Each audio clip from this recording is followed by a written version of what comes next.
Soughi Meryem, professor in dermatology at the Hospital University Hassan II Fez. I will talk about dermoscopy of Pilar leiomyoma through a case that we have already published with a review of the literature.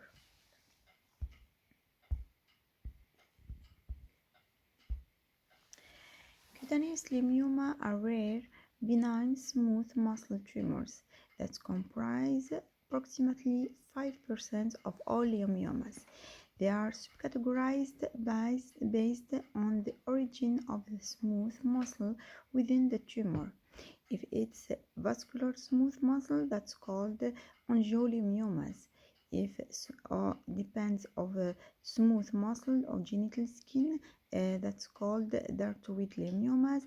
And if it depends on hair follicles, that we called Pilar leiomyoma. This is the subject of our topic. Cutaneous leiomyoma typically present in the second to fourth decade of life. The skin colored or brownish reddish grouped papules or nodules localized on the trunk and limbs. These tumors are classically painful. This pain can be triggered spontaneously or in a response to cold or trauma. It could also result from local pressure by the tumor on cutaneous nerves.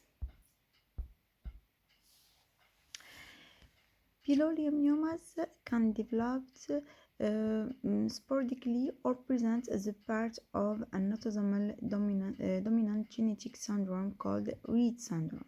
This syndrome, also known as hereditary leiomyomatosis with renal cell carcinoma, was first described by Reed and al., who reported tumor predisposition in a family affected by multiple uterine and cutaneous leiomas. Dermatological evaluation of patients with this syndrome is mandatory. The histological confirmation of cutaneous tumors selected by their typical clinical appearance make the diagnosis easier, potentially leading to prompt cancer detection in affected patients and their families. In case of solitary lesion, the differential diagnosis of cutaneous leiomas can be extensive given their non-specific appearance. However, multiple cutaneous leiomas tend to have distinct pattern and clinical characteristic.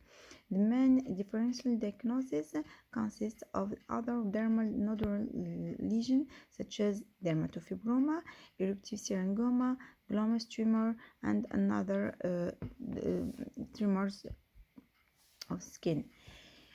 As a treatment, besides surgery for large or painful lesion, nifedipine, phenoxybenzamine, nitroglycerin, doxazosin, gabapentin, topical lidocaine or capsaicin, carbon dioxide laser ablation or botulinum toxin injections have been variously tested to improve the symptoms.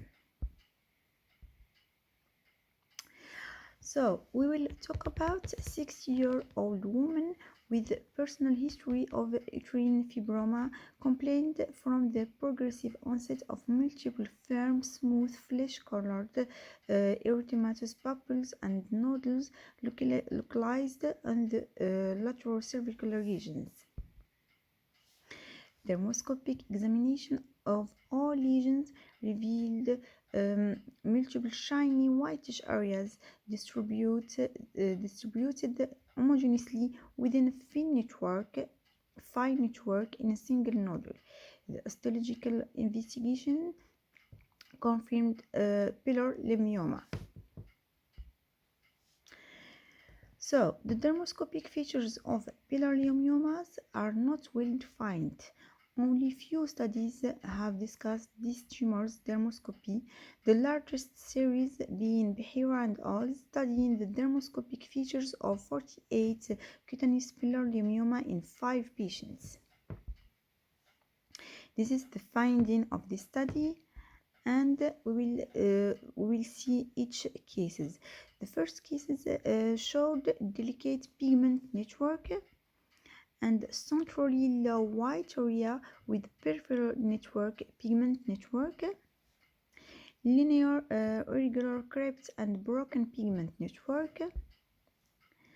And in the second case, they described cerebriform pattern like seborrheic keratosis and central scar-like area surrounded by cerebriform pattern. The scar-like area shows out of focus blue-gray purpurine. Also, in the second case, they described centrally low white area surrounded by linear irregular crepes. In the third case, they described features pattern, and in the second case, they described cold-like areas with branching vessels. Also, they describe fingerprint pattern over yellow brown background and atrophic leiomyoma demonstrating fingerprint pattern over a yellow white background. In these studies, the most common pattern was a delicate pigment network in 46% of cases. This finding indicates that the dermoscopic pattern of leiomyoma may vary from patient to patient and with the morphology of the lesion. And the presence of a central scar-like area and delicate pigment network at the periphery is considered to be stereotypical features of dermatofibroma. The second study, Pascual and Rees, reported the presence of featureless central hyperpigmented area with peripheral delicate pigment network in all 5 lesions of zosteariform leiomyomas. The central hyperpigmented area also demonstrated a circular or elongated hyperpigmented structure within. This is the features.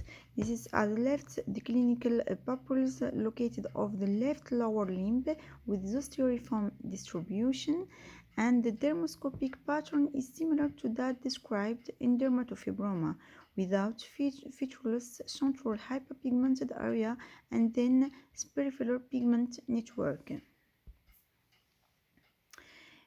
Another feature is a hyperpigmented elongated structure with on and null and ill-defined dermoscopic pattern can also be seen in some of these cases.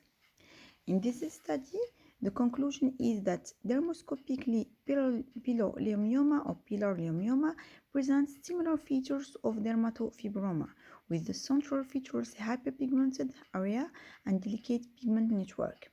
In addition, the authors observed the presence of oval and elongated hyperpigmented structure within the central area that have not been previously described. This suggests that it may be explained by the presence of focal compact hyperkeratosis that generate dermoscopic features similar to the pseudofollicular openings and pseudostreaks seen in pigmented seborrheic keratosis. Another reason for this feature could be erosions caused by scratching or picking. Further observation are necessary to determine if this feature is a characteristic finding of Pilar leiomyoma or not. This suggests that in vivo confocal microscopy could be help to elucidate its origin. The third study is from Lancaster and al. Reported that some dermoscopic features of Pilar leiomyoma showed brownish pink pigmented pattern in solitary leiomyoma. This dermoscopic feature have already described. We have published this paper of a case of multisegmental lateral pilar leiomyoma in a young patient, that show pink pupils and nodules level of the right half of the tracts. Dermoscopic show hyperpigmentation with pale and pink appearance in the lesion. Perhaps we didn't see the brownish background, perhaps because phototype of patient it was very light. The last studies is by Deliview and all. They had also studied the dermoscopy features of 50 lesions. In a patient with segmental leiomyoma, the mainly found pattern was pink-brown pigmented network in all 50 lesions, and some lesions showed white cold-like area that they described as being different from the central scar-like area observed in dermatofibroma. This is at left, the white cold area without scar features. That's a little bit similar to our multiple shiny and whitish area distributed in our lesions, but the difference is that in our patients these areas are homogeneously in all the lesions and have the same size, and we described also a thin network in one lesion.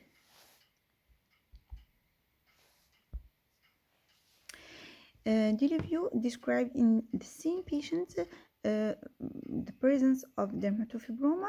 Dermoscopic features of this dermatofibroma was the central white scar-like patch with delicate pigment network in dermatofibroma of the leg, and the other lesion were the Pilar leiomyoma. They described delicate dermatofibroma-like pigment network within lines of pinkish light brown color and regular meshes in all the lesion. So, in conclusion, leimyomas diagnosis depends on clinical, dermoscopic, and histological criteria. Dermoscopy can guide the diagnosis of pilar leimyomas and should be performed on a non-melanocytic multiple lesion mimicking leimyomas in large number of patients to establish strict classification. The role of the dermatologist is crucial in the final diagnosis of this rare syndrome in patients with multi-organ involvement.